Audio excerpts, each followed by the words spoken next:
Good evening, everybody. I need 10 seconds of extreme concentration. I need 10 seconds when I need you all to think. You're not watching TV here, so let's just participate. This is a picture of India taken during October 26th, 2001, during Diwali. And it's a very interesting picture. The reason it's very interesting for me is because of the dark river or the dark spot that's flowing through our country. If you can observe, I don't think this has a pointer, but if you can observe, there's a dark river flowing through our country. This is taken from a satellite, so it's obviously detecting the lights that are there. But it's interesting because the dark rivers that we see are not actually dark, are not actually places which are sea, or places where nobody lives. They're actually where more than 500 million people live and actually survive. And it's very interesting because Rajasthan is bang there. And what it shows is the number of people who are living with rudimentary lighting or no lighting at all. And it's a huge thought because today, while I stand here, there are about 7 lights which are facing me. I can't even see your faces properly. Whereas there's a kid who's just about 50 kilometers away down south in maybe a place called Kotra or maybe a place called Kherwada, something which all of you have heard the names about. And he's sitting next to a kerosene lamp and he's trying to study. While I'm giving you guys hot air, he's trying to do something in his life and trying to study in a kerosene lamp. That is unacceptable.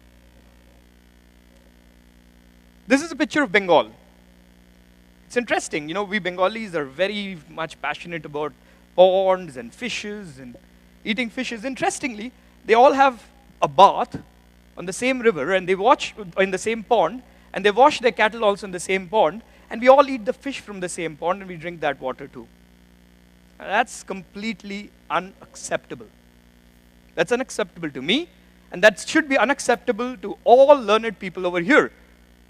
Because these are not pictures from Somalia or South Sudan or anywhere. These are pictures from our own motherland.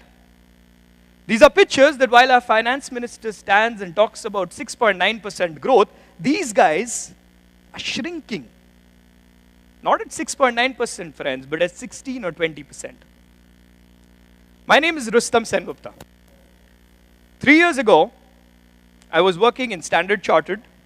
I was selling fixed income bonds to millionaires and trying to make them billionaires. They call it investment banking, but pretty much it's working with Excels and creating loads and loads of PowerPoint which nobody cares for. And all my friends here, you're going to do the same. Very soon you're going to graduate. You're going to work for your boss. He's going to tell you something and you're going to work and create something and do a lot of stuff. Which in the end, the impact will be this much. I'm sorry, but that's true. Sounds bad. Before that, I did an MBA. Went to INSEAD Business School, which is in Paris, and did an MBA. I thought 3 letters behind my name is going to add a lot of value. There are other 3-letter words which are more valuable, believe me. So here I stand in front of you today, trying to create a case for something very different. I'm trying to build a case where I'm trying to say that it's not just the bleedy hearts, it's not just the dhoti-clad or the jholi-clad guys who are going to make the change. It's going to be people like us, and it's going to be people who actually have the skills to do it.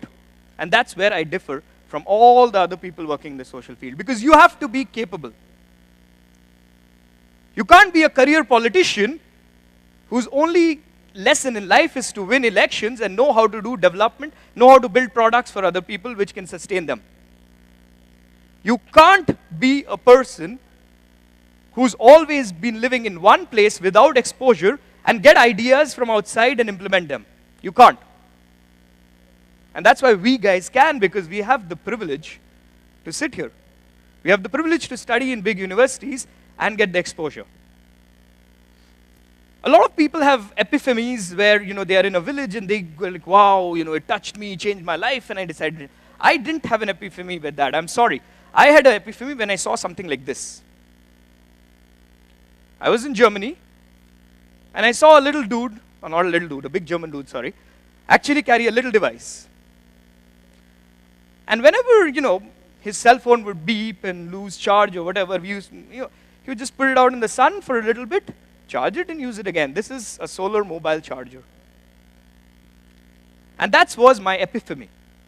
That was a changing point because that's where I knew exactly how I could utilize all the 3-letter degrees that I've added behind my name to actually do something which has more difference than this. And that's where I started Boond. When I started Boond 3 years ago, the funny story is people called me idiot. They called me all sorts of names, and interestingly, now they called me for TED Talks. So we've come a fair distance. And it's been an enjoyable ride. It's been a difficult ride. But it's been a ride where I've learned far more and been able to understand how things have to be made. I'm glad I have an awesome team sitting here to support me, and they've joined us, and we've decided that if something is unacceptable, we need to take a stand and utilize stuff that we have. So how did we think about doing it? We didn't think about creating a big NGO and trying to solve problems. We said we'll do what we guys do well, is understand technology, which is being implemented in all other places of the world, and try to customize it or use it in a model to implement it in places which don't have it but need it the most. The first thing that we did is not accept. And this is kind of the picture which kind of stands out. And as far as we want to become a superpower and we want to have interballistic continent or whatever, missiles, or as much as we want to have any other things, which definitely we should, we don't want to have this. So what we thought the first thing that we need to do is change our mindset. We've got to stop thinking beneficiary. Stop, guys. They are better, they are fine, they are happy. They are not waiting for you to benefit them. Stop thinking beneficiary. This is a picture from Dev Dungri, which is close to Ajmer. It's of Shakti Singh. And this is how his life runs. He runs around an income of $2 to $5 a day, pretty much. This is how he spends it. The first realization that we went through was I have to stop thinking of him as a beneficiary, but actually have to work with him to create a model which he uses and we use, which both of us can gain and both of us can grow in life with. So what we did is, how can you reach a country which is so huge, has so many different languages? You have to create leaders in the particular villages. Sometimes in business terms, we call them entrepreneurs. And we like to say we create entrepreneurs. What do these entrepreneurs do? They actually take the message of development to the village by selling, servicing, renting products which add value. Products like solar lamps, products like water filters, products which you and I take for granted. Like a little torch which keeps the snake away when you go for bathroom at 4 a.m. in the morning. Simple stuff. But they are the people who take it. They are the leaders. And I've learned a lot of things from them. I've learned basic examples of leadership from people like these. So this is a little store in Bengal. It's written in Bengali, but it says Boond Development Center, if I can translate it, which is run and managed by a few people, sometimes well, sometimes very badly.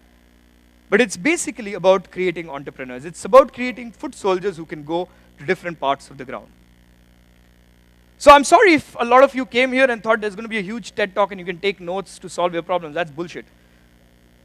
I can tell you my mistakes. I can tell you my mistakes for long because we made a lot of them and we've come back and tried to remodel and recreate ourselves. But there's a few things that we learned along the way which we know can empower people. It's few things that you can use because you have the skill to translate and move it forward. Very simple. Awareness. Every time you talk, you can make people aware. Every time you impart something, there's a skill that you can give another person. Very importantly, trust.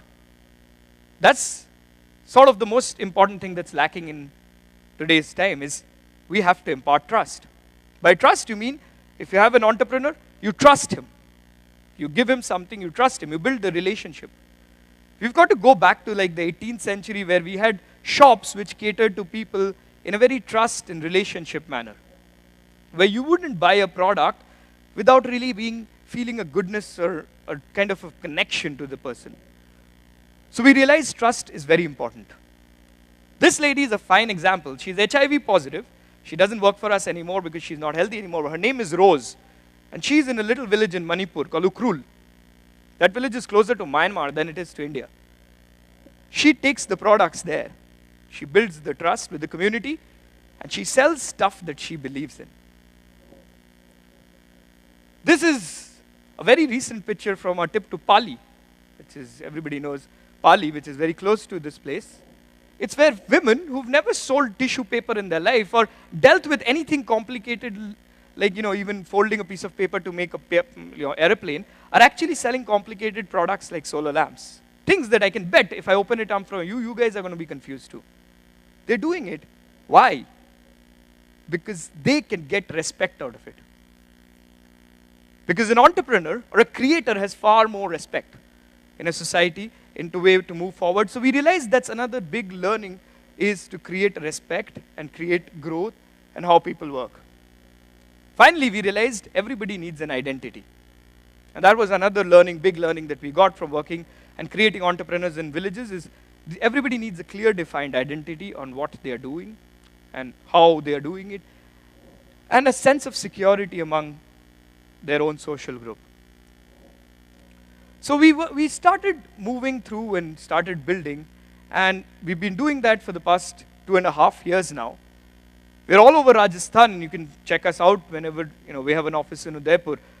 But the whole brilliant part is to start thinking in a new beginning, using the skills you have, using the passion that you have, and using sort of the people and understanding how you can help them grow. These are pictures of children who use the solar lamp for different purposes. They're using it for reading and writing or for showing the way. And they're inspiration. They inspire me. They inspire me because unless this kid reads and writes, our country cannot be a complete country. Because if you are at home and your brother doesn't read and write, or your brother is not getting the same opportunities as you, the whole family doesn't develop.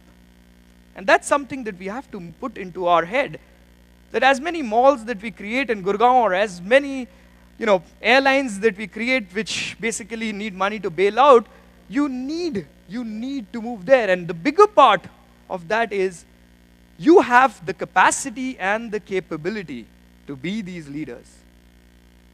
So there's no message, there's no gyan I can really give here, other than the fact that it's amazing to see so many people here. And it's amazing to see, and very inspiring for us to see, that people want to be the change. Now don't screw up and go sit for the next placement interview and get the biggest Infosys job that you can, because that is not going to be the social impact that we are sitting here for. But the fact is, there is a new beginning. There is a silver lining in the cloud.